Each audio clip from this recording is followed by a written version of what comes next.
Welcome to Shree Learning Academy. Today we are covering security controls. If you are interested in more personalized training, we also offer private sessions. Just reach out to us on WhatsApp. Alright, let's get started. In today's digital and physical world, security risks are everywhere. From sensitive data to physical assets, there's a lot to protect. To guard against potential threats, we use security controls, a set of measures to prevent, reduce, and contain the impact of security incidents. Security controls come in various forms, tailored to address specific aspects of potential vulnerabilities. They act as the first line of defense in a world filled with cyber threats and physical risk. Let us see the categories of these security controls.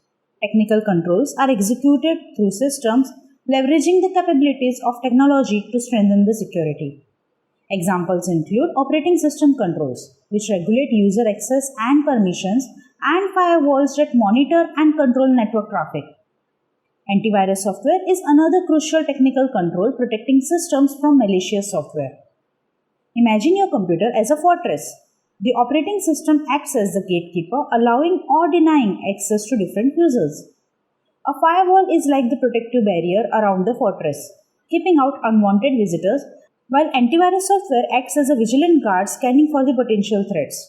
Managerial controls focus on the administrative aspects of the security design and implementation.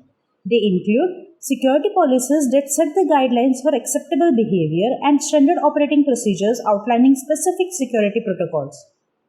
Think of managerial controls as the rules and guidelines that govern the behavior of the people within a community. Just like a town has rules to maintain order, organizations have security policies to ensure everyone understands and follow the prescribed security measures. Operational controls rely on human intervention to implement the security measures. This includes security guards who physically monitor and protect premises and awareness programs designed to educate the individuals about potential risk and the best practices to mitigate them. Operational controls are akin to having security personnel patrolling the streets of the neighborhood. They serve as the eyes and ears on the ground, actively deterring and responding to security threats. Physical controls limit physical access to assets.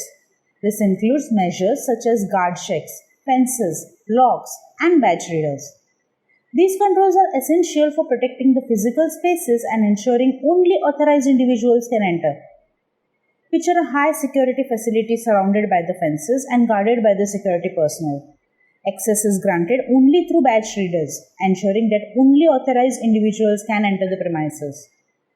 After learning the different categories of security controls, let's dive into the types of control. Preventive security controls.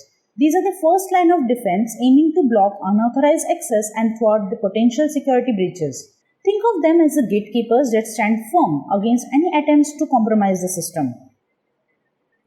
Firewall rules. Imagine a firewall as a virtual security guard that inspects incoming and outgoing network traffic. It establishes a barrier between a trusted internal network and untrusted external network, preventing unauthorized access and potential threats. Security policies. Organizations create comprehensive security policies that outline acceptable use of resources, password requirements, and other guidelines. Adhering to these policies ensures that users operate within predefined boundaries, enhancing the overall system security. Physical access control. Guard checks at the entrance of the facility or enabling door locks are tangible examples of preventive controls. These measures restrict physical access, ensuring that only authorized individuals can enter the designated areas. Deterrent controls focus on discouraging the potential intruders, even though they may not directly prevent the access. Their goal is to create an environment that discourages malicious actors from attempting unauthorized activities. Application splash screens. A splash screen that warns users about the consequences of unauthorized access serves as a deterrent. It acts as a visual cue, making individuals think twice before proceeding. Threat of demotion. In a corporate setting, the threat of demotion for security violation can deter employees from engaging in activities that might compromise the organization's security. Warning signs. Posting warning signs in sensitive areas such as server rooms or restricted zones communicates the consequences of unauthorized entry and discourages individuals from attempting to breach security. Corrective controls. This come into play after an event has been detected, aiming to reverse the impact of the incident and ensure the organization can continue its operation with the minimal downtime. Restoring from backups. In the case of a ransomware infection, organizations can use corrective controls by restoring systems from backups. This mitigates the impact of the attack and allows the organization to resume the normal operation. Security issue reporting policies.